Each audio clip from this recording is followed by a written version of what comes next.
Muchas gracias. Un saludo para todos los presentes. Eh, Como lo dijo el colega, mi nombre es Carlos Torres. Soy ingeniero agrónomo con una especialidad en fitopatología en la Universidad Nacional Agraria de La Molina.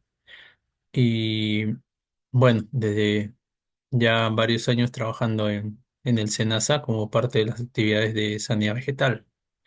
Eh, lo que vamos a tratar el día de hoy, bueno, lo vamos a ver en las láminas, es una, digamos, recopilación y una eh, diferentes partes de lo que es el manejo de la vid. Sabemos que es todo un mundo, es un cultivo sumamente importante para el Perú. Actualmente somos primer productor o primer exportador mundial de uva de mesa, ¿no? Bueno, creo que eso ya todos los conocemos, ha habido un crecimiento inmenso durante los últimos años y todo eso debido a la buena tecnología que vemos en el campo y a la unión pues de diferentes partes de toda esta cadena, ¿no? Productores, Estado, comercializadores, exportadores, etcétera, etcétera. Bien, entonces voy a dar paso a la presentación, así que voy a compartirla con ustedes.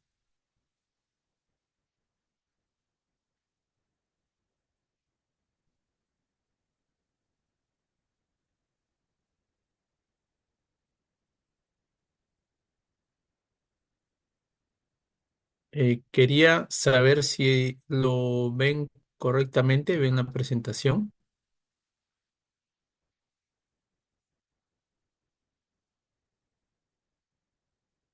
Me parece que sí.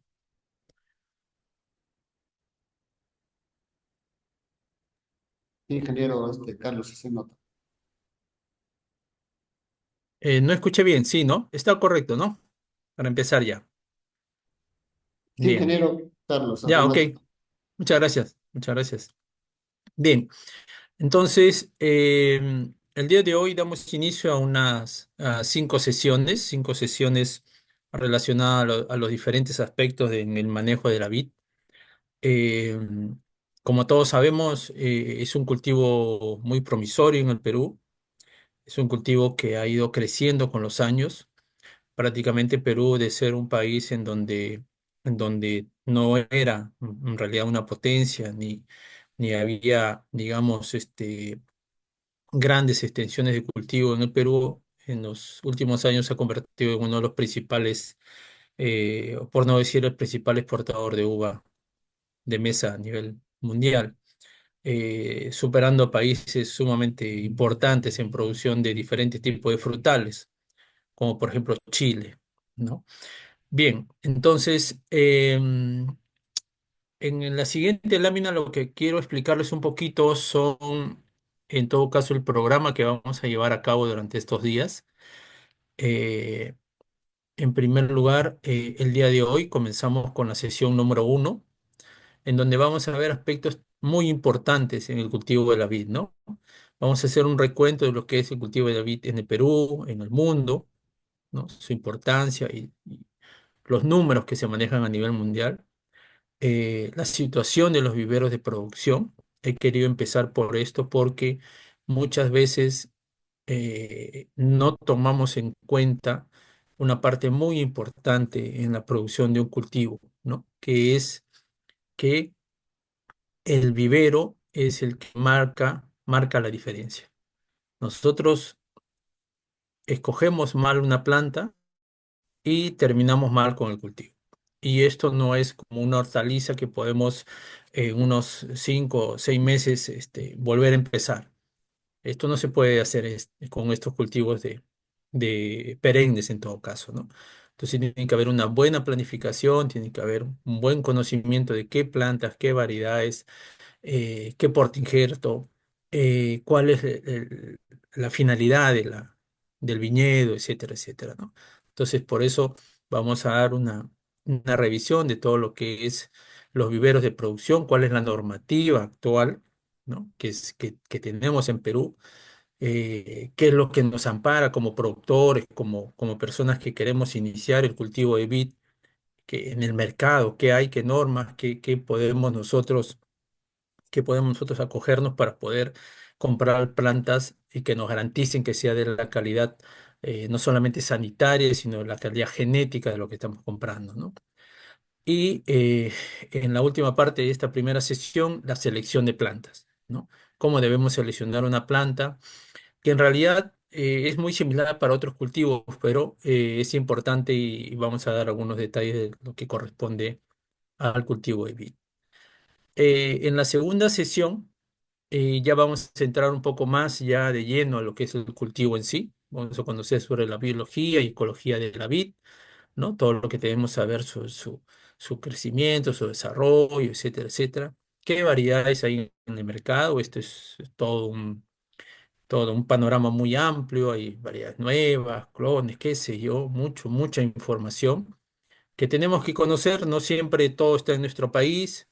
Hay empresas que traen variedades muy importantes, etcétera, y entonces hay que saber sus características, el porte injerto, etcétera.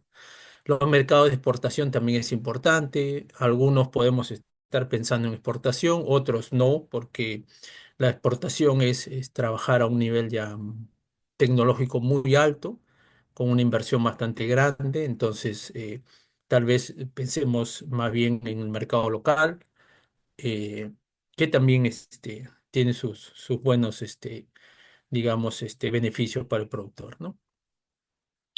Eh, y ahí en la sesión 3 seguimos viendo más respecto al manejo del cultivo, la preparación e instalación del cultivo, lo que es fertilización, manejo de podas, etcétera, ¿no? Eh, eh, Dándole algunas pautas de lo que se utiliza actualmente en el país, algunas tendencias que hay en el extranjero sobre nuevas eh, técnicas, nuevas metodologías de manejo, etcétera.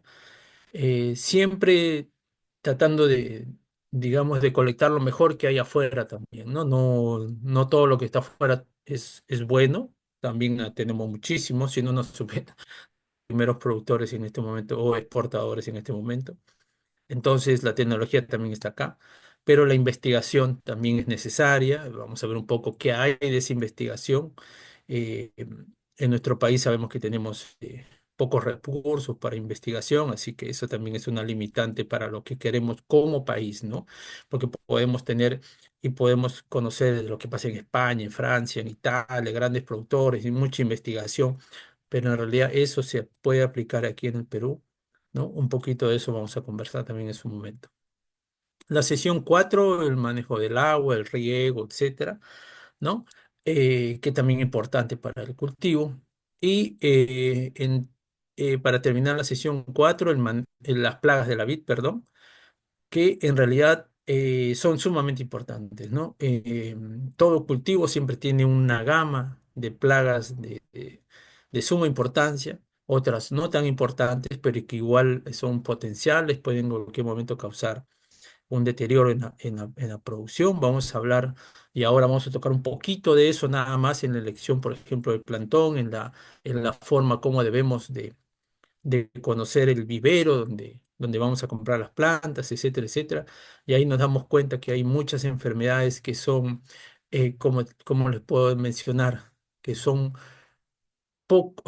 difíciles de detectar, ¿no? Difíciles de detectar en un plantón, difíciles de detectar en el corto tiempo, pero que cuando ya entra la viña a producción, ahí recién nos damos cuenta que cometimos un error en el manejo o digamos, en la selección de las plantas, porque ya en ese momento están con enfermedades como, por ejemplo, enfermedades de la madera, ¿no?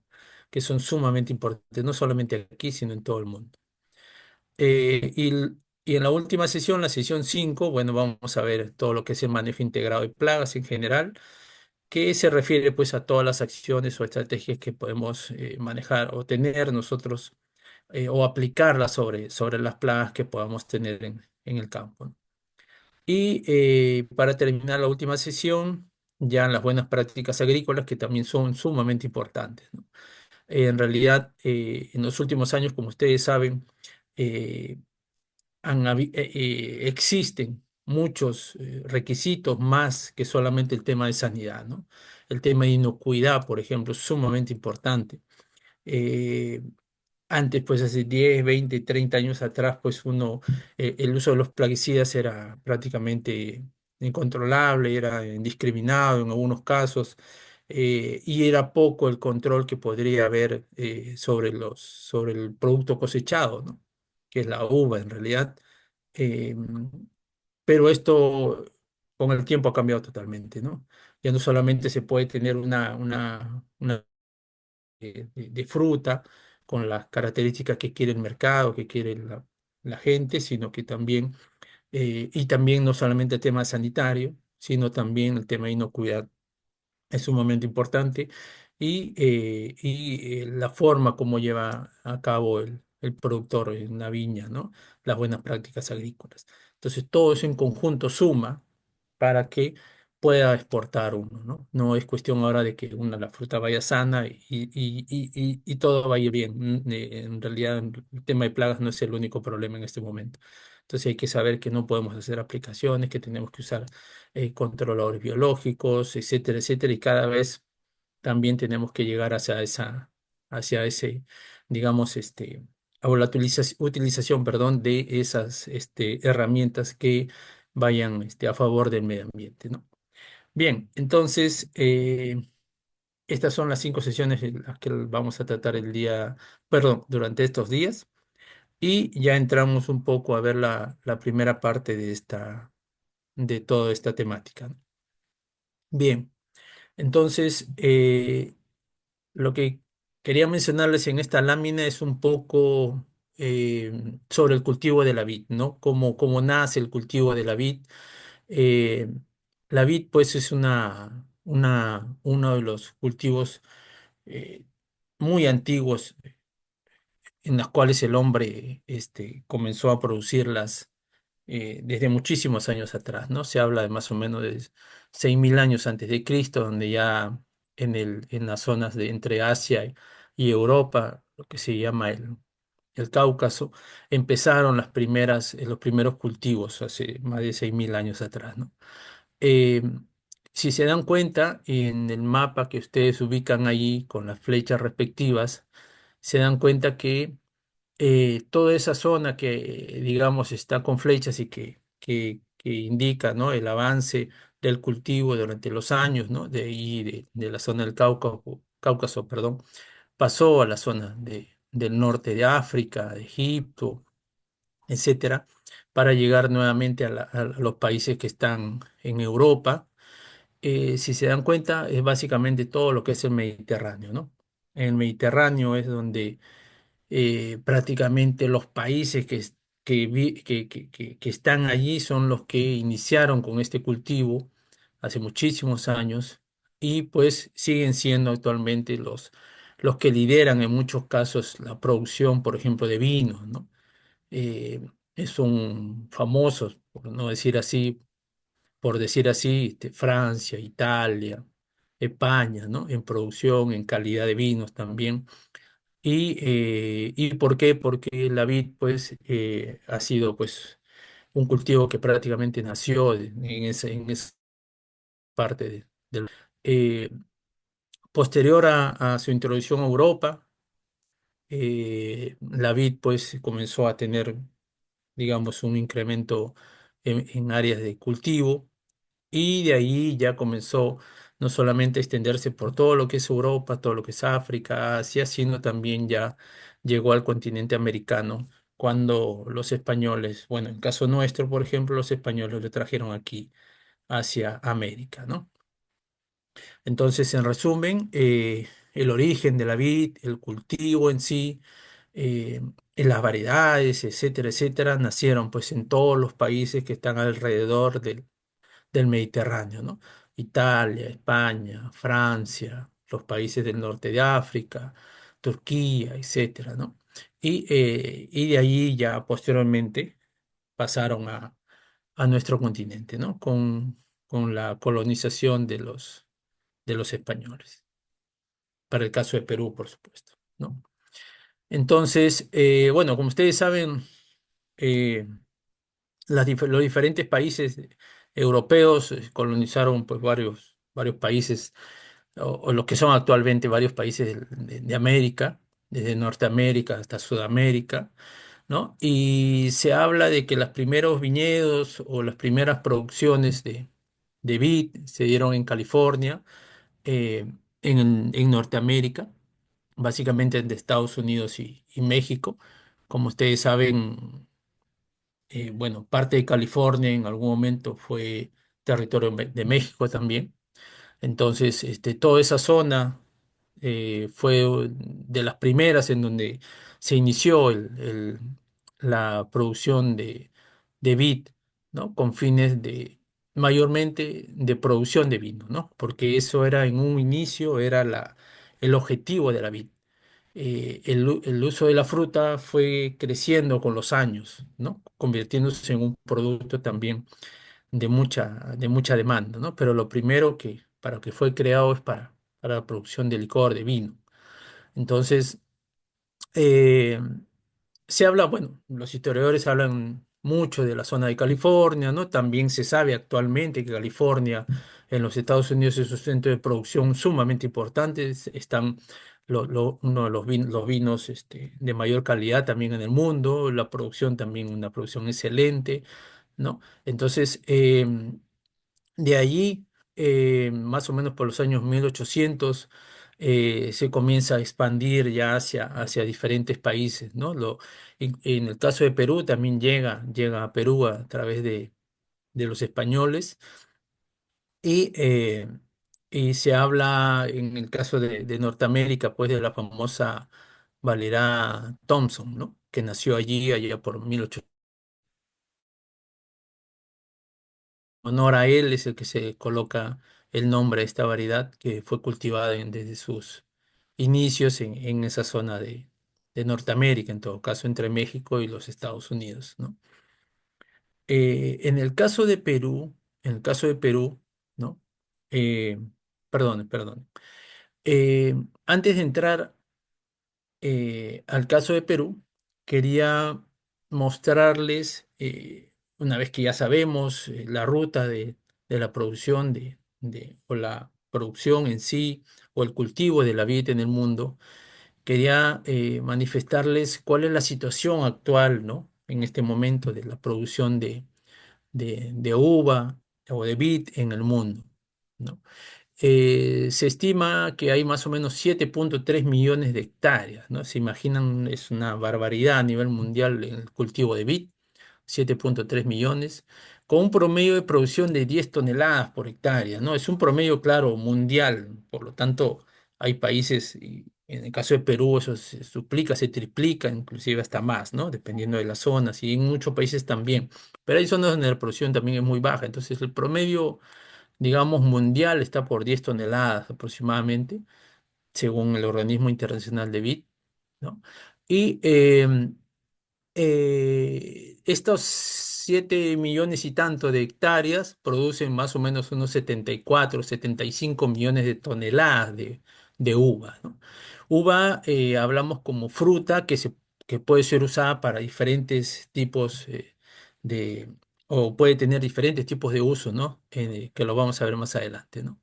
Entonces, eh, el cultivo de vid, y esto es importante porque si uno está pensando en instalar algún tipo de, digamos, de predio o área de cultivo de vid, pues tiene que planificar muchísimo, bueno, como cualquier cultivo, perenne en todo caso, pero debe tenerse en cuenta cuál va a ser nuestro objetivo, ¿no? A nivel mundial, para que ustedes conozcan, a nivel mundial, hay de estos digamos, casi 73 millones o millones de toneladas de uva que se producen en el mundo, ¿no? 37 de estos 37 millones de toneladas son dedicadas a la obtención de vino, que también, bueno, en parte es el mosto y los zumos, ¿no? Que es la extracción inicial del jugo, en todo caso, de la vid, ¿no? Entonces, la uva prensada está alrededor de 37 millones de toneladas, de estos 70 casi 73 millones. de toneladas que se producen en todo el mundo. Y la uva no prensada o la que no va a esta industria de producción de vinos o de alcohol en todo caso, 5 millones de toneladas. Entonces, esta uva no prensada, esta uva que no va a la industria, es la que nosotros utilizamos para el consumo como fruta, ¿no? Entonces, eh, ahí tenemos que la producción de uvas de mesa, por ejemplo, está en 30 millones de toneladas en el mundo, ¿no? Es muchísima fruta que se produce en todo el mundo. Y parte de esa, una parte pequeña nada más, unas casi 5 millones, se utilizan para la producción de uvas, para pasas, perdón, ¿no? Para pasas, ¿no? Entonces, ese va a ser más o menos el panorama mundial que tenemos sobre la producción en sí de la vid a nivel de todo el mundo, ¿no? Entonces, la mayor parte, casi un poco más, 60% va para la uva prensada, para producción de vinos y un poco menos, un 40% y algo, es para el consumo como fruta, ¿no? Que se lleva a cabo o que digamos, que se utiliza para fruta para consumo como fresco, ¿no? Y no entra a una industria. Bien, entonces, eh, lo que tenemos que tener en cuenta es que el cultivo de vid es en realidad una inversión que resulta en una cantidad apreciable de recursos y porque tenemos que saber que si va a la industria también tenemos que seguir o conocer, planificar dónde va a ir nuestra cosecha, ¿no? Para la producción de fruta, por supuesto, tenemos que tener también un mercado local en donde colocar esta fruta o entrar a todo esa, digamos, ese proceso que se llama exportación, ¿no? En la cual pues son muchas actividades que tiene que realizar el viñedo para que pueda lograr finalmente tener la capacidad, digamos, o lograr que su producción pueda ir al exterior. Por supuesto que los costos en el exterior, perdón, los montos que se reciben de uva para exportación son mayores, como en la mayoría o como en todos los casos de frutales, ¿no? O de productos de exportación, que es los que se consumen o se venden en el mercado local. Bien, el- aunque pareciera que el cultivo de vid ha estado creciendo con los años, en realidad, si bien ha habido un incremento de la producción de vino, la producción de uva y, y los otros derivados también de esta fruta, eh, en los últimos años, en los últimos 20 años aproximadamente, ha decaído el área de producción en sí, el área sembrada de fruta, o de mejor dicho, de vid a nivel mundial, ¿no? Como ven en la gráfica ahí, de casi 7,8, casi 7,9, llegando para el 2002, 2003, hace más o menos un poco más de 20 años, hasta el día de hoy, ¿no? Que tenemos casi 7,2 millones de hectáreas cultivadas a nivel mundial. Esto es por diversos factores. Y esto también es importante tenerlo en cuenta cuando uno emprende una producción de largo periodo, ¿no? Que el mercado puede ser fluctuante, hay competidores que también que entran, de hecho, todos los años a hacernos el mercado mucho más difícil, ¿no? Las nuevas variedades que van saliendo, los nuevos mercados que hay que aperturar, etcétera, etcétera. Esto hace que los productores pues tengan que estar cada vez innovando, cada vez más entrando en tecnologías, cada vez conociendo las reglamentaciones, los mercados de afuera, haciendo estudios de mercado, etcétera, etcétera. Es todo un tema, es todo un mundo esto de la exportación o de la comercialización de la vid. Eh, y también lo vamos a conversar un poquito en esta charla y en las siguientes. El cambio climático ha afectado muchísimo a toda la producción de vino, o perdón, de viñedos o de uva a nivel mundial.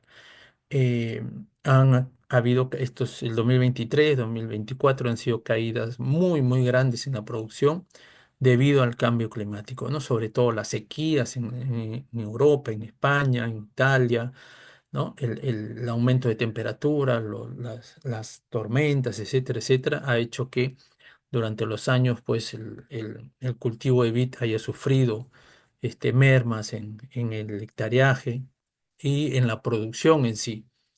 Por lo tanto, no es un camino fácil y se espera que en estos años, bueno, se recupere todos estos mercados y todo, sobre todo las áreas de cultivo para seguir el crecimiento que tenía hace bastantes años, ¿no?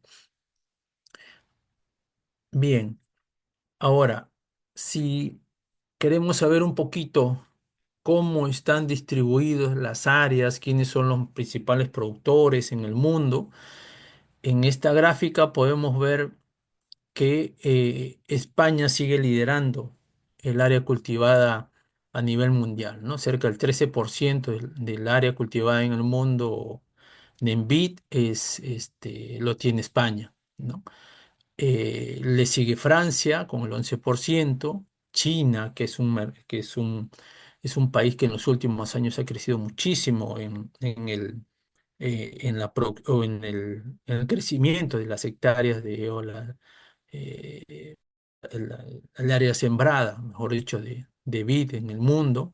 Italia sigue conservando hoy un lugar bastante expectante, sabemos de la calidad también de los vinos y la producción de uva en Italia.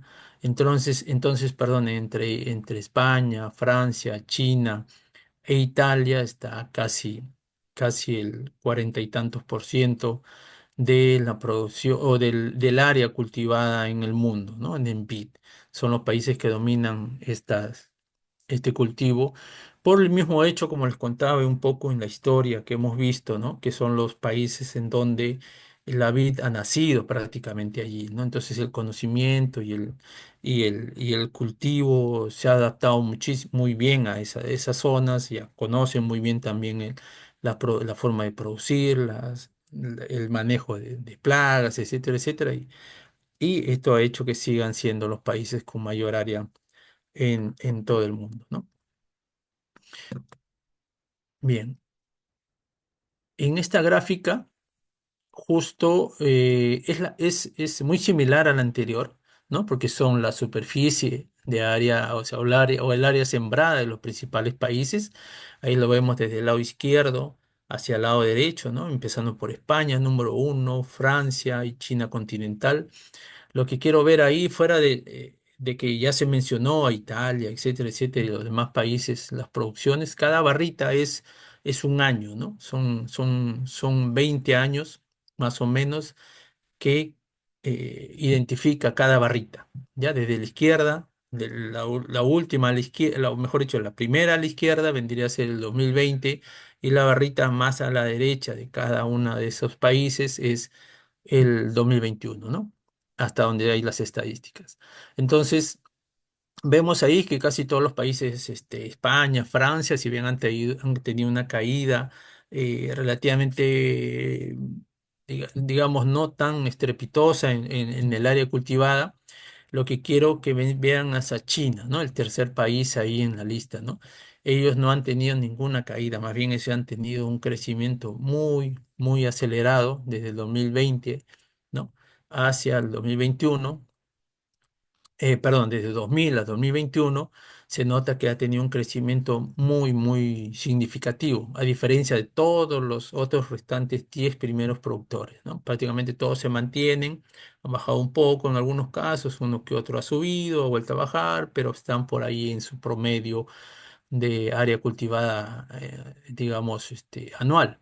Pero en el caso de China, vemos que este crecimiento prácticamente ha sido un crecimiento nada más, ¿no? No ha habido ningún tipo digamos, de caída en el área cultivada. Entonces, ahí les da un ejemplo, ¿no? Por decirles de cómo cada vez, dependiendo de los años, van a haber más países productores, más competencia, diferentes tipos de calidades de fruta, de vino, etcétera, y el mercado pues se hace muy competitivo y por lo tanto nosotros también tenemos que tener toda esa tecnología a la mano para poder también estar a la par y luchar en los mercados, ¿no? A nivel internacional.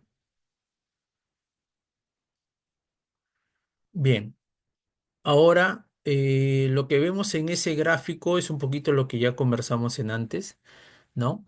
Es un gráfico que indica en el mundo cómo se distribuye, digamos, el uso en todo caso de la producción de uva eh, a nivel mundial, ¿no? De hecho. Entonces, como vimos, la producción de vino alcanza cerca de poco más del 50% prácticamente de toda la producción mundial de uva. La uva de mesa está cerca del 41%, como les decía, un poco más del 40%. Y la producción de pasas bordeando los 7% a nivel mundial, ¿no? Esto es importante conocerlo también porque esto nos da una idea de cómo está el mercado en el mundo, qué es lo que nosotros queremos hacer y si es que queremos iniciar el cultivo y queremos apuntar hacia un fin o hacia un objetivo, ¿no? Es conocer saber en dónde sería más conveniente para nosotros invertir, ¿no?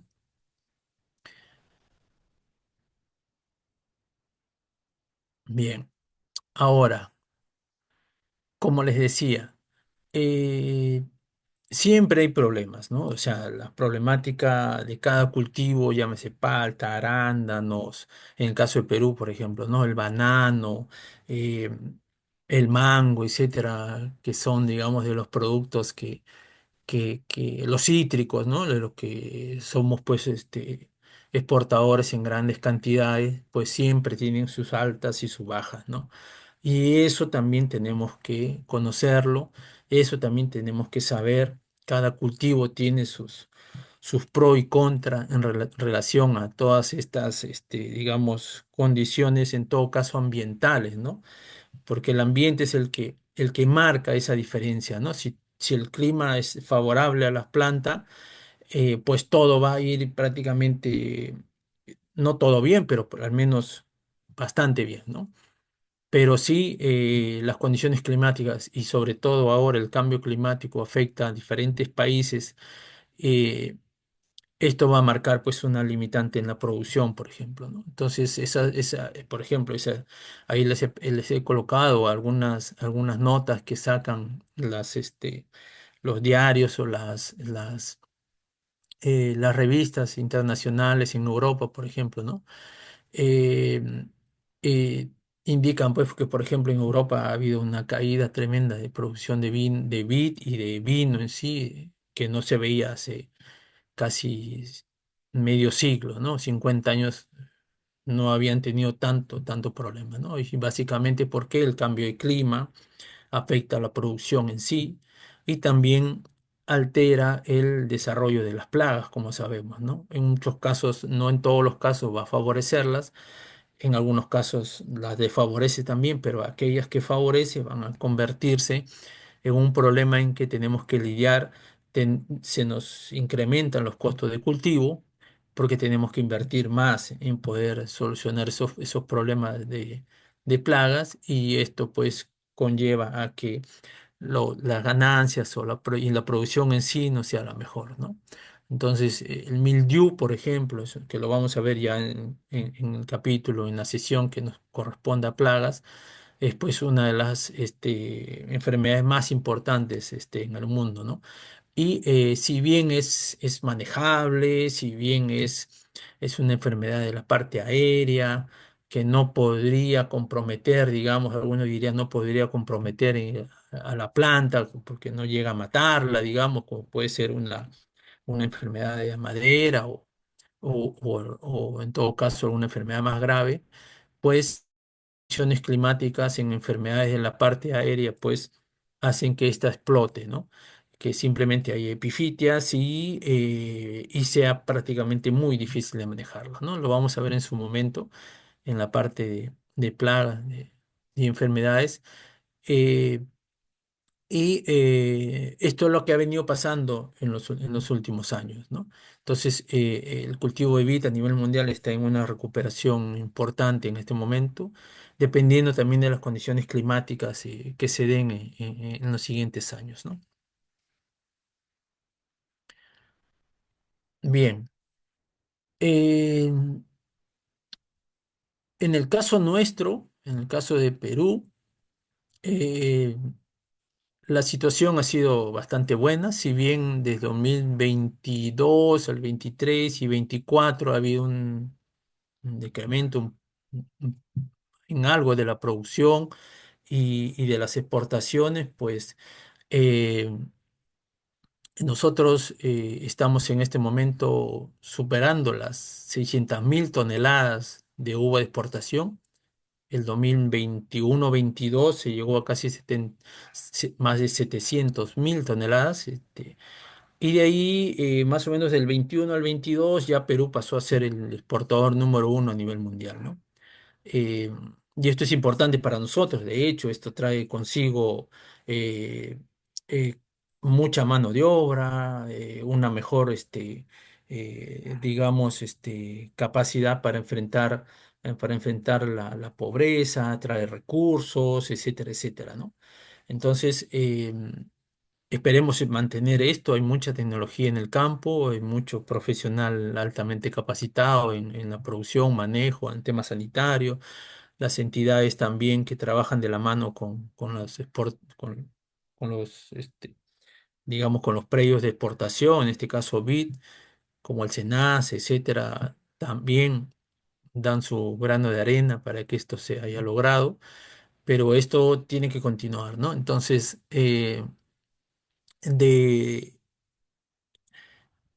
como se dice, ¿no? Y como en todo, como en toda actividad que uno realiza, ¿no? Llegar a ser el primero o estar en la parte alta, de repente no es lo más complicado, ¿no? Sino mantenerse allí, esa es todo un reto, ¿no? Perder un mercado, por ejemplo, es sumamente delicado. Normalmente cuando pierden la confianza en uno o en un país, es más difícil recuperar esa confianza que empezar de cero y que abrir un mercado nuevo, ¿no? Eh, entonces, Perú en este momento se consolida como el principal exportador de uva, uva de mesa, ¿no? Superando, pues, unos 4 o 5 años, Chile era el primero, Italia estaba por ahí también bordeando, ¿no? Pero en estos momentos ya somos el exportador número uno. Ahora, ¿cuáles son los lugares a donde normalmente importamos? Bueno, son muchos, ¿no? Principalmente Estados Unidos, Países Bajos, Rusia, Europa, ¿no? China ahora también, etcétera. Se están abriendo mercados, y lo vamos a ver en su momento también, porque hay una parte relacionada también a todo lo que es el tema de exportación, ¿no? Estamos dando todo un panorama de lo que significa el cultivo de la vid en nuestro país, ¿no? Eh, y esta gráfica, si bien ya la hemos estado comentando en esta charla, ¿no? Aquí ven ustedes, para el caso de la exportación, ojo, exportación de uva de mesa en el mundo, quisiera que se fijen este es al 2021, ojo, en donde estábamos todavía en segundo lugar, o digamos, ¿no? Bordeando el segundo lugar, etcétera, después de Chile. Y ustedes ven la tendencia de cada uno de esos países, ¿no? Algunos han tenido algún crecimiento también notorio, pero fíjense en la curva o en el gráfico de Perú. Perú prácticamente ha tenido una curva exponencial en el crecimiento de la producción y la exportación de uva de mesa en el mundo. Y en este momento, como le digo, repito, estamos como número uno en exportación de uva de mesa, ¿no? Entonces, se dan cuenta que otros países se han estancado o tienen un desarrollo y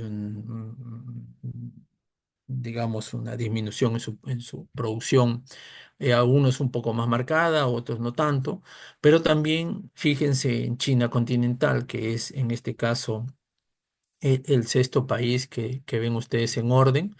También su crecimiento en exportación ha sido muy alto, ¿no? Entonces se sigue convirtiendo en un país con competencia para nosotros y bueno, y de hecho para todos los países también que exportan eh, fruta como Sudáfrica, etcétera, etcétera, ¿no?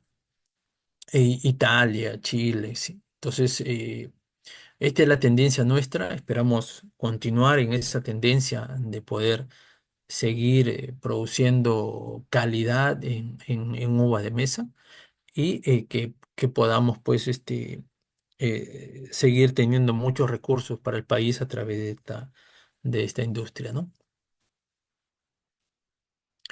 Bien, ahora hemos dado un panorama y hemos visto un poco de lo que es el cultivo de vid en el mundo, ¿no? Hablamos un poco de Perú también. Y ahora rápidamente quería mencionarles un poco lo que pasó en Perú como digamos, como cultivo, ¿no? De hecho, todos sabemos, lo sabemos, por cultura general, que la vid, pues, y muchos otros cultivos y crianzas de animales llegaron, que no son nativos de nuestro país, llegaron a través de los españoles, ¿no? De la conquista española, ¿no? Entonces, esto nació poco a poco, desde que ya los españoles se establecieron aquí, comenzaron no solamente ellos, sino los digamos, los pobladores de nuestro país comenzaron pues a cultivar mucho la vid porque era un producto que poco a poco comenzó a crecer, ¿no? Y básicamente, como les digo, en un comienzo siempre ha sido dedicado más a la producción de vino, ¿no? Porque eso era lo que los españoles buscaban en realidad, ¿no? Entonces, con los tiempos, hay muchos relatos, muchas crónicas, etcétera, de cómo fue creciendo el cultivo de vid en el Perú. Se habla de que se estableció mayormente en las zonas de costa, que se estableció bien por las cuestiones climáticas, también en los valles interandinos, algunos eh, importantes también en producción, y se comenzó a tener si podemos llamar así, una pequeña industria bastante importante. Luego de ahí también vinieron algunos problemas en los siglos anteriores sobre la producción. Ahí también nació ya el pisco en su momento, como un licor que, bueno, ya está de más hablar del pisco para nosotros, para los peruanos. Y también hubieron, como les digo, algunos problemas con la producción que se tenía acá con respecto a España, ¿no? Porque éramos colonia. Y, pero luego de eso, desde el siglo pasado, ya pues bueno, la producción y el cultivo de vid en el Perú comenzó un crecimiento ya mucho más grande con las nuevas tecnologías y todo, ¿no? Entonces ya tomó su propio rumbo, ya de hecho no somos colonia de hace mucho tiempo, entonces esto se convirtió ya en un cultivo que comenzó a tener rentabilidad, ya para eso también la fruta, o sea, la uva de mesa comenzó a tener un espacio entre toda la población de Perú y luego de ahí ya comenzaron en los últimos años ya a tenerse tecnología para el caso de la exportación, buscar mercados y eso fue lo que ha hecho pues que Perú haya crecido, digamos, en los últimos, ¿no? Porque esto, bueno, tampoco es tan lejano, ¿no?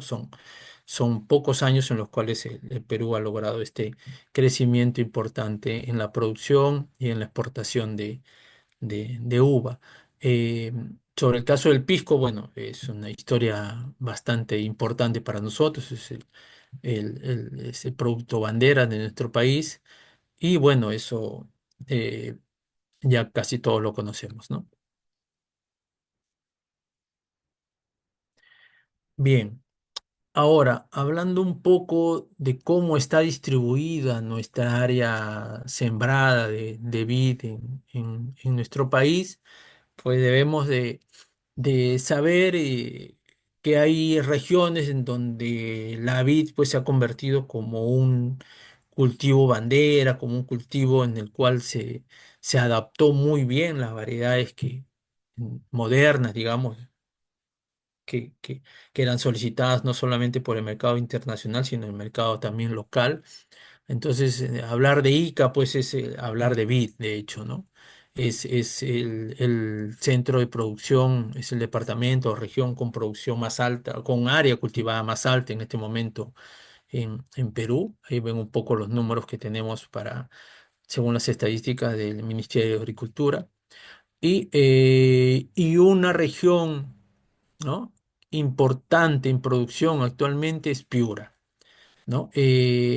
Piura siempre va a ser un ejemplo de cómo en un lugar en donde no hace mucho, hace unos cuantos años, nadie pensaría que se podía cultivar vid, ¿no? Sabiendo que la vid tiene condiciones, es una fruta que viene de zonas, digamos, templadas, que tiene un periodo de latencia o dormancia, que necesita frío, etcétera, etcétera. Ahí se haya logrado, pues, digamos, producir en la calidad y cantidad que produce Piura, ¿no?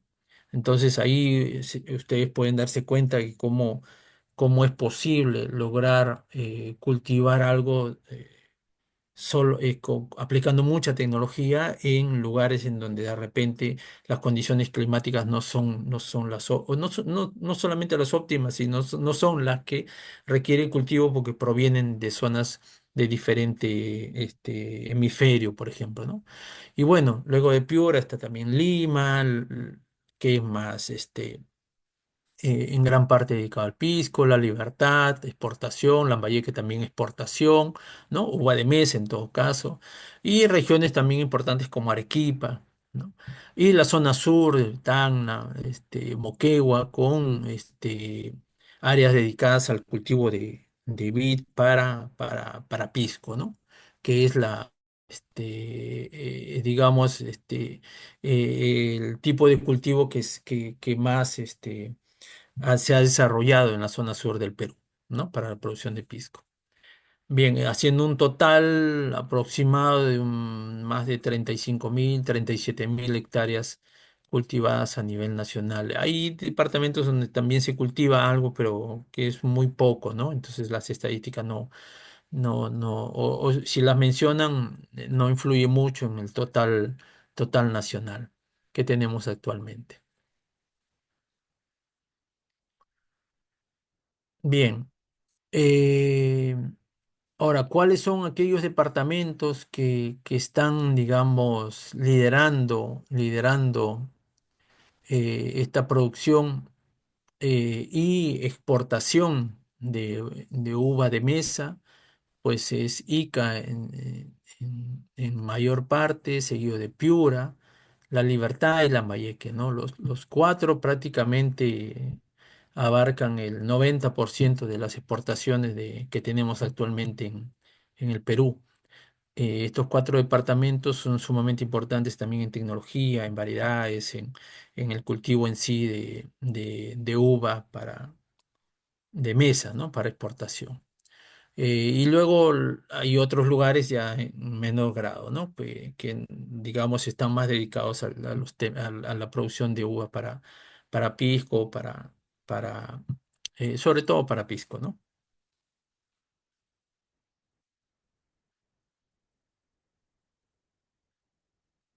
Bien, entonces, como les decía,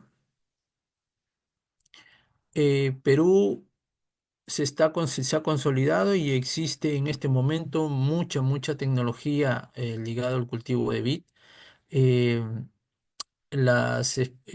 los países en donde nosotros estamos exportando cada vez se están ampliando más. Es parte también del trabajo que hace el Organismo Nacional de Protección Fitosanitaria, que es el SENASA, que es la apertura de mercados nuevos, porque no podemos quedarnos, por ejemplo, con los mercados que ya tenemos, ¿no? Tenemos que ampliar esta cantidad de mercados que tenemos Pero dentro de todo esto siempre Estados Unidos,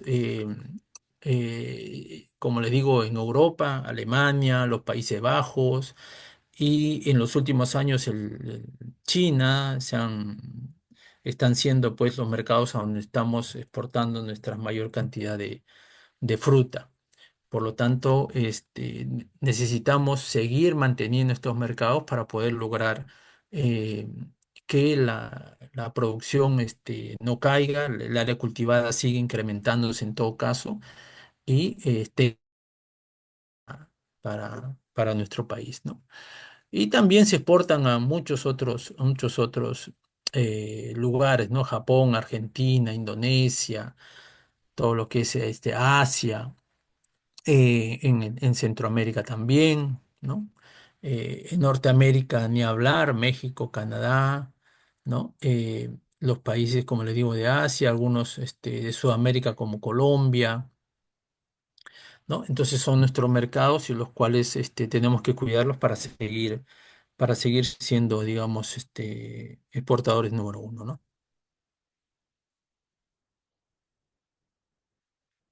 Bien, luego de ver este panorama general de lo que es la producción mundial de vid, en general, de uva de mesa, de vino, eh, y ver un poco la situación en el Perú, que la vamos a ampliar también ya cuando veamos temas más específicos en adelante, ¿no? Hemos creído conveniente hablar sobre la situación de los viveros de producción de vid. ¿Esto por qué? Porque como les menciono, eh, ningún cultivo perenne empieza bien si no se escogen las mejores plantas o se planifica bien qué tipo de plantas vamos a llegar a la plantación, ¿no? Al campo. Entonces, nosotros tenemos un reglamento de plantas de producción de viveros para frutales. Algunos de repente lo deben conocer, otros no lo deben conocer. Aquí vamos a analizar un poco todo esto, pero no con la finalidad de analizar en realidad el reglamento, qué es lo que dice, etcétera, etcétera, sino porque tengamos en cuenta que cada una de las partes que vamos a ir viendo de ahora en adelante son importantísimos, es importantísimo para que ustedes puedan, si quieren empezar o cambiar algún tipo digamos, de plantas en el campo, deben de saber que son los pasos que deben de seguir para poder lograr obtener las mejores plantas y llevarlas al campo, ¿no? Eh, el reglamento de plantas para producción de viveros de frutales se dio el 2017, es el decreto supremo número 005, ¿no? Y como ustedes lo ven allí, claramente, perdone, eh, hace, hace referencia a que la semilla es el insumo primordial de la actividad agrícola, del cual depende el potencial productivo de los cultivos y en consecuencia su adecuada y oportuna disponibilidad en calidad y cantidad, ¿no? Y esto es importante, este es de donde nace todo. ¿Y por qué les menciono? Porque normalmente cuando uno va a campo y va y evalúa campos, no solamente de vid, sino de diferentes cultivos, los problemas que ya tenemos ahí no han nacido en el campo, sino han nacido de el vivero. Ahora, la mayoría de países, la mayoría digo yo, de países, incluyendo en Sudamérica, tienen un reglamento de vivero que está en funcionamiento, es decir, eh, no solamente tiene la norma en sí, sino digamos, inspecciona, se registra y se controla toda la producción de plantas de frutales en ese país, ¿no?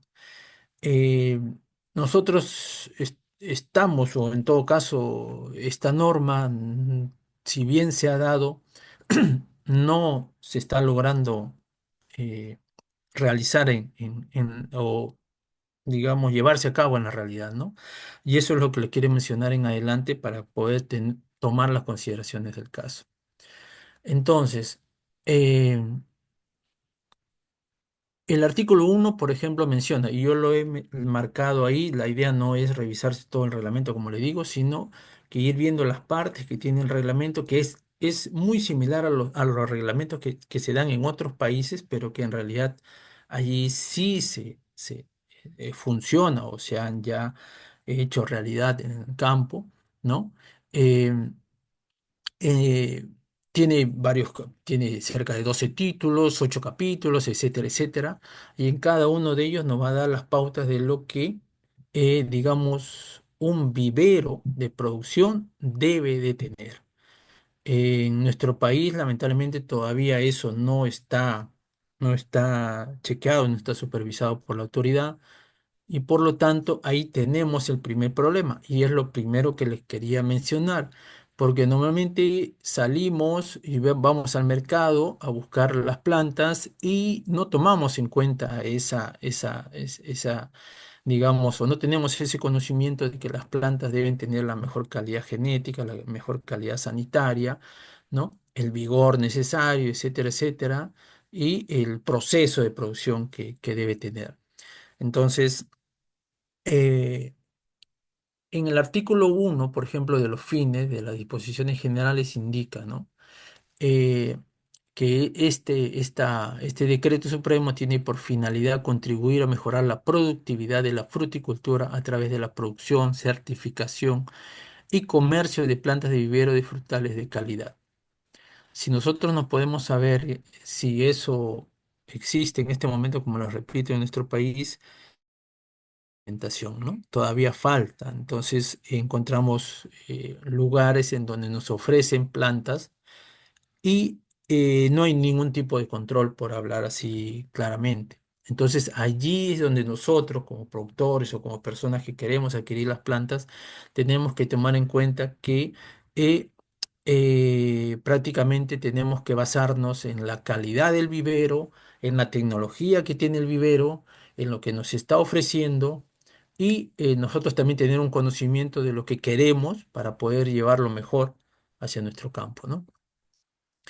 Em, entonces, este reglamento, por ejemplo, como en todos los que se dan en otros países, se aplica a la producción, a la certificación, comercialización e importación de material de multiplicación de las especies frutales, ¿no? Incluyendo la vid. Entonces, todo el proceso, ¿no? Desde que, digamos, se obtiene parte del material vegetal de propagación hasta que se tiene una planta injertada, digamos, a raíz desnuda o en bolsa que va ya al comercio en sí, ¿no? Todo ese proceso debe de estar controlado. Ahora, eh, ¿qué cosa es un comerciante de plantas de vivero? Nosotros podemos recorrer todo el país y vamos a encontrar viveros al pie de la carretera, viveros en diferentes, que tienen diferentes organismos públicos, viveros municipales, viveros de algunas instituciones, etcétera, etcétera, ¿no?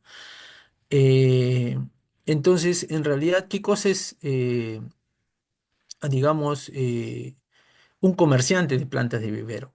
Es una persona natural o jurídica que ha declarado ante la autoridad de semillas el ejercicio de su actividad de comercialización de plantas de vivero que no ha producido directamente y que ha adquirido de un viverista, ¿no? Entonces, si ustedes ven la primera frase ahí, persona natural o jurídica, que ha declarado ante la autoridad de semillas el ejercicio de su actividad.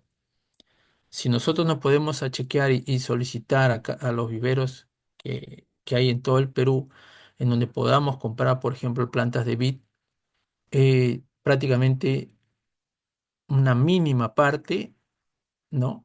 Ha declarado o se ha registrado ante la autoridad, ¿no? Entonces, esto en realidad no es con el fin de decir que no tenemos autoridad o que no se está trabajando en eso. Sí se está trabajando. El tema es que ante la situación actual lo que tenemos que ver es que tenemos que tener más cuidado, tenemos que conocer bien el vivero, tenemos que conocer bien las características de la planta que nos está ofreciendo para poder adquirir lo mejor que haya en el mercado. Y de que hay muy buenos viveros, hay viveros excelentes de calidad número uno en el Perú, está además, ustedes lo deben conocer también, ¿no? Pero vamos viendo cada una de estas partes para que tengamos conocimiento de lo que debemos solicitar en el momento que vamos a adquirir nuestras plantas, ¿no? Entonces, muchos seguramente han escuchado alguna vez una planta madre, ¿no? ¿Existen plantas madres para esta multiplicación en los viveros? No, no. Se colectan, la gran mayoría colecta de plantas que tienen algún lugar o de alguna, o se los compra a alguna persona, pero no hay un registro y no hay una supervisión de la autoridad sobre ese material, ¿no? ¿Qué cosa es una planta madre? Es un individuo botánico o planta adulta de la cual se obtiene material de multiplicación. Y esta planta madre es sumamente importante porque esta planta madre tiene que estar chequeada, tiene que estar seleccionada, tiene que estar en un ambiente adecuado y tiene que estar bajo constante supervisión y control porque como nosotros sabemos, en cualquier momento puede infectarse por algún problema, de enfermedades, algún patógeno y termina esta siendo más bien portadora o en todo caso la fuente de inóculo para todo el material que salga de ella, ¿no? Llámese estacas, yemas, qué sé yo, ¿no? Ahora, y acá viene un punto importante. ¿Qué es un viverista de frutales? Un viverista de frutales es una persona natural o jurídica que ejerce la actividad de producción de vivero de frutales y su comercialización y que se encuentra, escúchenlo bien, inscrita en el registro de viveristas de frutales. Entonces, si nosotros vamos a la realidad, pues gran mayoría de los viveros que tenemos aquí no están registrados, ¿no? Entonces, por lo tanto, no siguen la normativa que se establece en este reglamento. Y bueno, eh, esto, como les digo, con el fin de conocer la normativa actual y de poder tener más, digamos, conocimiento para poder tener una mejor, digamos, idea de cómo vamos a seleccionar nuestras plantas en un vivero determinado, ¿no? Ahora, la autoridad en semillas, ¿no? Es el que conduce el registro de viverista de frutales, por supuesto, ¿no? Si uno va a un país, llámese Chile, por ejemplo, Argentina, igual tienen un reglamento y allá pues todo vivero que venda plantas de frutales tiene que tener o tiene que estar registrado, tiene que tener toda su documentación al día, cumplir toda la normativa que dice el reglamento, ¿no? Pasar por supervisiones, certificación, etcétera, etcétera, permanente sobre la venta de las plantas, tener todo un plan de manejo, etcétera, etcétera, ¿no? Entonces, si bien esto lo hice aquí, como le digo, en la realidad todavía no se aplica. Entonces, eh, por ejemplo, como les decía, ¿no? Este vivero, y ustedes pregunten, por ejemplo, en el vivero que van o el que tienen confianza, ¿no? ¿Cuál es su sistema de aseguramiento o su plan de calidad para la producción de plantas, ¿no? Si tiene un manual técnico, de calidad, de la parte genética, la parte sanitaria, etcétera, etcétera. Entonces, eso debería tener un vivero y debería ser, como les digo, certificado o controlado por la autoridad. Eh, y todo eso debería tenerlo, digamos, actualizado o disponible para que ustedes lo puedan leer, chequear y poder, digamos, finalmente decidir si van a comprar ahí o no, ¿no? Entonces, eh,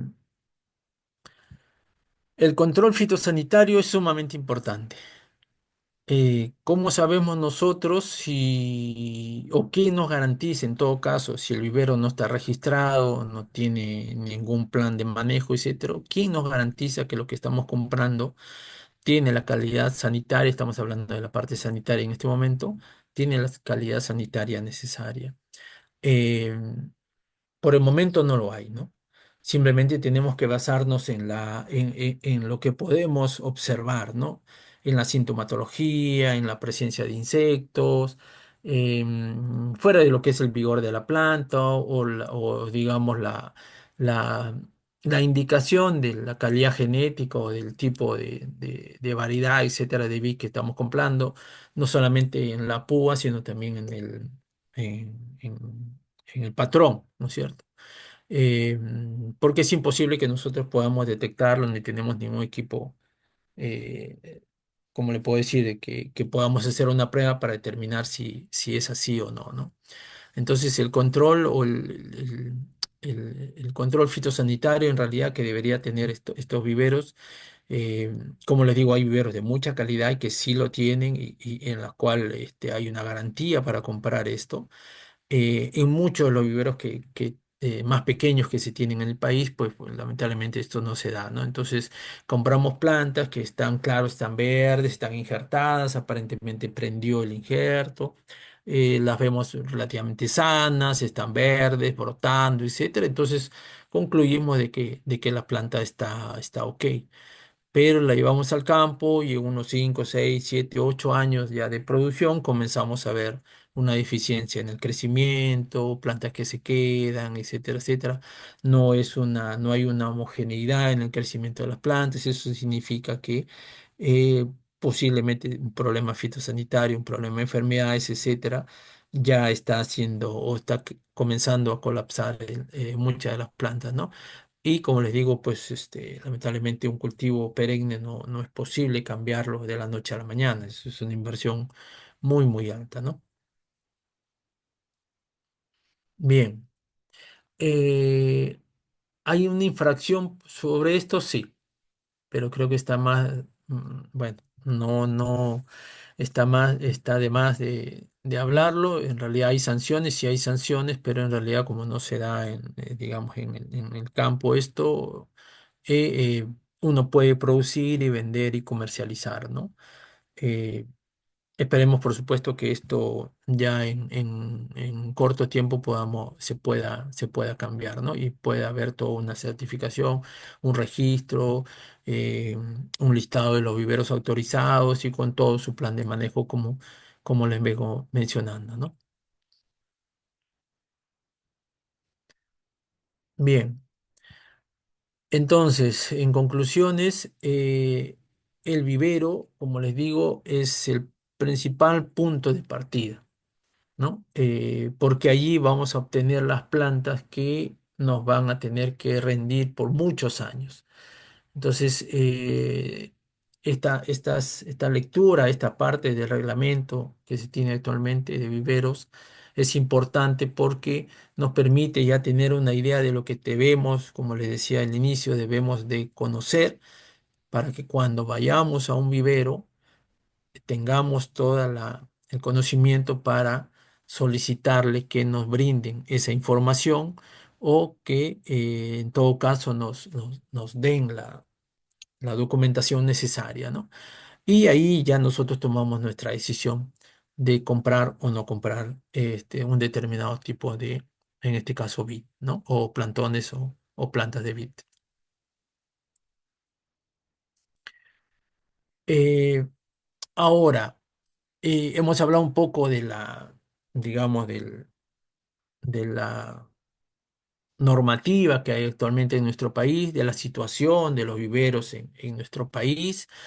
Em, Tiene que mejorar muchísimo, de hecho, para que garantice al productor poder tener plantas de la mejor calidad en todo sentido, ¿no? Pero nosotros debemos de saber que si no existe por el momento eso, debemos de tener el conocimiento para poder solicitarle lo que nosotros estamos conociendo ahora, ¿no? Por ejemplo, en el esquema que ven ustedes ahí a la derecha, en ese cuadro, en ese diagrama, ustedes pueden ver todas las fases que hace un vivero, digamos, de alta tecnología, un vivero registrado, un vivero que tiene un plan de manejo, un vivero que sigue la normativa de las de un reglamento vivero de un país determinado, ¿no? Es todo un proceso de generación de estas plantas hasta que llegan finalmente a obtener el plantón o la planta de raíz desnuda que va a ir en definitiva con la mejor calidad hacia el campo, ¿no? Esto es, digamos, lo que en teoría debería pasar siempre, ¿no? Para poder obtener las mejores plantas, hacia nuestro campo, ¿no? Entonces, ¿qué nos queda en estos momentos? Nos queda en estos momentos ver qué viveros de alta tecnología tenemos. Por supuesto que muchos también dirán, no, claro, los costos son mayores, sale un poco más caro que comprar un vivero que también me ofrece prácticamente lo mismo, pero no es así, ¿no? Eh, Hay viveros de mucha tecnología que traen material importado, tienen un proceso de bioseguridad muy alto para los injertos, para la siembra, tienen plantas madres, etcétera, etcétera. Todo eso hay que preguntar, todo eso hay que conocer, porque eso nos va a garantizar lo que vamos a llevar hacia nuestro campo.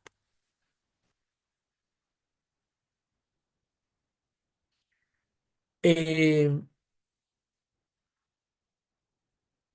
Entre los criterios técnicos para la selección de plantas en vivero, tenemos que tener, podemos hablar muchísimo de esto, ¿no? Pero no solamente es escoger la planta desde el punto de vista del vigor, ¿no? De esta, sino también, y ya es un tema muy, digamos, muy específico, muy técnico, el saber qué patrón estamos buscando y qué variedad es la que necesitamos, ¿no? Si es para producción de uva de mesa, si vamos a producir vino, si vamos a producir pisco, etcétera, etcétera. Entonces, eso tiene que ser muy planificado, ¿no? Y nosotros tenemos que salir ya del campo con la ayuda de repente de gente que conozca, de algún técnico que conozca muy bien, de cuáles son las características de nuestro campo, ¿no?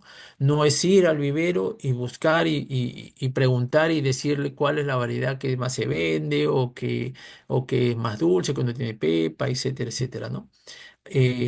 Tiene que estar ligado mucho a las condiciones que tenemos en el campo, qué salinidad tenemos en el campo, qué pH, qué tipo de suelo, qué tipo de riego vamos a colocarle, em, las condiciones climáticas, es una zona seca, una zona de lluvias, una zona con mucha temperatura, poca temperatura, etcétera, ¿no? Todo ese conocimiento lo debemos de llevar nosotros consigo, nosotros mismos, para poder escoger finalmente el patrón y la variedad respectiva, ¿no? Y el injerto, en todo caso, que ya esté hecho, que nos proporcione pues una planta de alta calidad, ¿no? Por ejemplo, en las fotografías que ustedes ven a la derecha, en la fotografía, ahí podrán ver, son tres diferentes tipos de patrones y miren ahí claramente se ve el tipo de desarrollo que tienen las raíces en cada uno de sus patrones, ¿no? Eh, los dos que están a los extremos, a la izquierda y a la derecha, tienen un comportamiento de crecimiento mucho más abierto, digamos, mucho más superficial en todo caso. Absorberían el agua mucho más en la superficie. En cambio, el patrón que está a la derecha tiene las raíces con un desarrollo mucho más agresivo hacia abajo, en forma vertical. Entonces, eh, esto es solo un pequeño detalle dentro de lo mucho que hay de ciencia detrás de los portainjertos, ¿no? Hay empresas dedicadas exclusivamente a la producción de portainjertos, así que ese es un conocimiento que tienen que ustedes que leer mucho, que conocer mucho, que indagar mucho para poder escoger el mejor patrón y también la variedad, ¿no? Eso es parte de lo que debemos ir ya conociendo antes de escoger exactamente las plantas que vamos a tener, digamos, a comprar en el vivero en todo caso, ¿no? Eh, y como les digo, no solamente eso, sino ya en realidad, una vez que conocemos y sabemos que este es el patrón y la variedad que nosotros necesitamos, y ya entramos a jugar también a solicitar la calidad y el vigor de la planta, ¿no? Que es importantísimo, ¿no? para poder nosotros, digamos, llevar, como les digo y les repito, la mejor calidad de planta hacia nuestro terreno. Ahora, ¿y por qué les digo? Y ahora entrando un poquito a la parte sanitaria, aunque esto, como les digo, no vamos a hablar de la parte sanitaria en sí, sino solamente para dar algunos ejemplos de lo que sería una mala elección o una mala, digamos, sí, en realidad, selección de plantas para llevarlas a nuestro campo, ¿no? Fuera de lo que hemos hablado de que el vivero debe tener un plan de manejo, un plan sanitario, plantas madres, una bioseguridad interna, etcétera, etcétera, etcétera.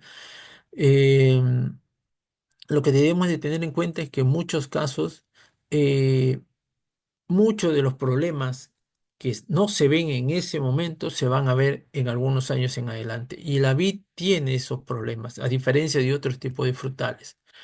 Por ejemplo, la famosa enfermedad de Petri, pie negro, brazo negro, que son mayormente enfermedades de madera. ¿Y qué significa esto? Que si ustedes ven en la columna de la izquierda del cuadro que les he colocado ahí, hay algunas acciones o, digamos, sí, acciones en realidad que hace el vivero durante el proceso de manejo de las plantas o producción de las plantas, ¿no? Como la calidad de la planta madre, la bolsa de hidratación, las tijeras que se usan, la maquinaria, la injertadora, la turbo, el compuesto que utilizan para colocar la planta allí, etcétera, etcétera, ¿no? El suelo, etcétera, etcétera.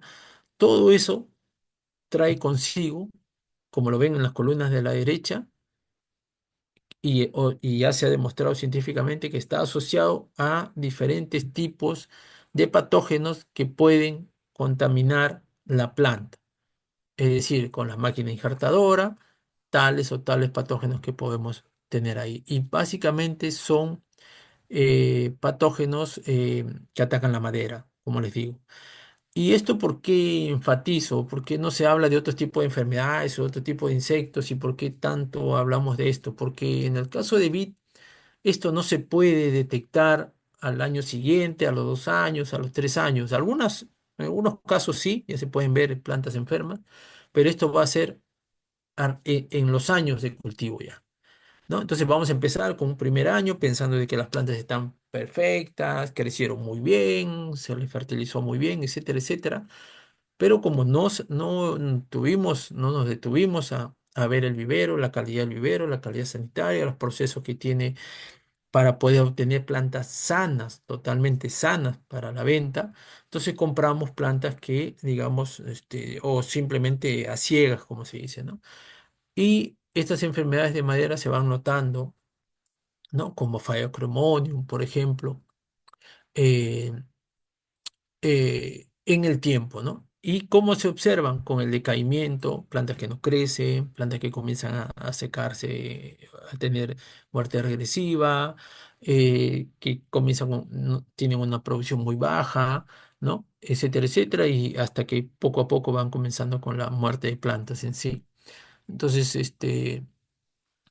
eh, esto es algo que podemos evitar si nosotros obtenemos plantas de alta calidad, ¿no? Alta calidad sanitaria.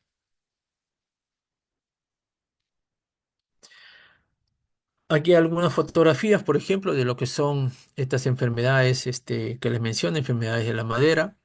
Ya las plantas están instaladas, tienen varios años y después de algunos años recién comenzamos a ver sequedad, muerte de ramas. Cuando cortamos la rama, la madera está, digamos, dañada, ¿no? Algunos ya aspectos de sintomatologías en hoja, poco crecimiento, amarillamiento, falta de vigor en general, ¿no? Que es digamos, resume la sintomatología causada por estas enfermedades de madera en la vid. Y prácticamente ya no hay solución, ¿no? Aquí no es fácil o no podemos decir, sí, le aplicamos un fungicida y se acabó el problema, así de fácil, ¿no? Es una lucha permanente.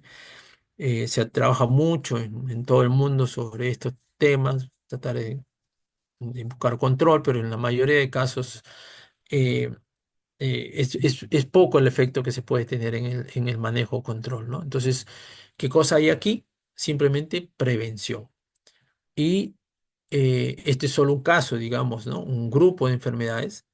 eh, que no derivan en el campo. No es porque hizo un mal manejo en el campo, no es porque no regó bien, no es porque no aplicó los nutrientes necesarios o porque no regó bien o porque no hizo una buena poda, etcétera, etcétera. Esto básicamente, si bien una poda puede contaminar algunas plantas, pero esto es básicamente prevención. Esto vino desde el vivero.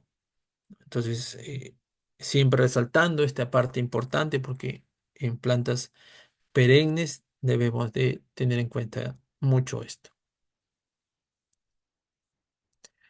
Bien, entonces, como les venía mencionando, eh, en el mundo hay muchas experiencias, hay mucha literatura también que ustedes pueden leer, hay expertos y mucha investigación en Europa sobre todo, en los Estados Unidos también, ¿no? En muchos países sobre las diferentes tipos de alternativas de manejo de plantas en viveros sobre todo, ¿no? Inclusive se habla de tratamientos hidrotérmicos para matar estos patógenos de madera. Algunos han tenido muy buena eficiencia, pero en realidad la idea es que el material, tanto el portinjeto como el injerto en sí o la púa, en realidad tengan pues o provengan de plantas madres chequeadas en laboratorio, plantas sanas y con eso ya y con un buen proceso se evita que todas estas plantas puedan tener problemas, ¿no? Y esto pasa en otros cultivos también, ¿no? No solamente es en vid, ¿no? En palto, por ejemplo, muchas veces hemos ido a campo, vemos plantas que están con, bueno, lo que anteriormente se llamaba cilindrocarpo, posiciones de raíces, fitóftora, etcétera, etcétera. Y en muchos casos el problema no es el campo. Por supuesto, los patógenos están en el campo. No hay campo, no hay suelo que no tenga patógenos, siempre los va a tener, pero el tema es que la planta no puede venir con estos patógenos. Entonces, cuando uno ya quiere manejarlo, las plantas tienen ya una edad adecuada, están en plena producción, quiere hacer un manejo, eso cuesta muchísimo y muchas veces no se recuperan las plantas, ¿no? ¿Y de dónde viene esto? En gran porcentaje no viene del propio campo, no viene del manejo, sino viene desde el vivero. Las raíces, por ejemplo, en cola de chancho, como le llamamos nosotros, en los frutales, en diferentes tipos de frutales, ¿no? Incluido en parte la vid también, sobre todo, claro, en frutales que tienen una raíz pivotante. Está comprobado científicamente de que esa mala formación, esa cola de chancho en un plantón, predispone a la planta a enfermedades radiculares, ¿no? Entonces esa planta tiene un gran porcentaje, está condenada en gran porcentaje a tener problemas radiculares, de enfermedades radiculares durante el crecimiento, ¿no? Y finalmente terminan o en la muerte de la planta o en una baja producción o en la eliminación en sí de la planta, porque el productor cuando ve que la planta no progresa, no produce, le aplica de todo y no se compara a las plantas que están alrededor, entonces termina eliminándola, ¿no? Y es una pérdida de tiempo, recursos, etcétera. Entonces, eso es importante que ustedes conozcan porque el tema sanitario puede truncar mucho de la inversión que se puede hacer en un inicio, ¿no? Eh, bueno, está de más, creo, mencionarles, ¿no? Un poco todo el conocimiento también de lo que es el plantón o la, digamos, o la planta a raíz desnuda, ¿no? Ya injertada. Eh, Tenemos que tener conocimiento o tener a alguien que pueda tener ese conocimiento para que al momento que vaya a comprarlas vea las características de la planta, las características del injerto, si el injerto está bien hecho, si se está moviendo, por ejemplo, con el dedo uno puede pulsar y mover la pluma y si ve que está flojo, pues eso prácticamente no sirve, ¿no? Entonces es que esté bien sellado. La calidad como nos entregan la planta con ese sello, esa pasta cicatrizante, por ejemplo, una garantía muchísimo mayor, etcétera, etcétera, ¿no? Todo ese conocimiento ya tiene que tenerse previamente para escoger una planta adecuada. Le agradecería a ver, el señor Pablo Villegas, hay una persona ahí que está rayando la pantalla, por favor, le agradecería. Muchas gracias. Bien, entonces, como les digo, son detalles que parecen redundantes, parece que, que todos lo conociéramos, algunos dirían, "Pues bueno, sí, yo lo sé, esto ya me lo han dicho, pero en el momento de la realidad, justamente tenemos que aplicarlo, ¿no? Tenemos que saber si no llevamos plantas sanas al campo, bueno, no vamos a tener muy buenos resultados en el futuro. Bueno, esa sería la charla de hoy, estimados. Em, Tenemos todavía algún tiempo para poder hacer algunas preguntas. Creo que en el chat eh, hay algunas preguntas. Voy a ir a verlas. O en todo caso, no sé si los organizadores permitirán el uso del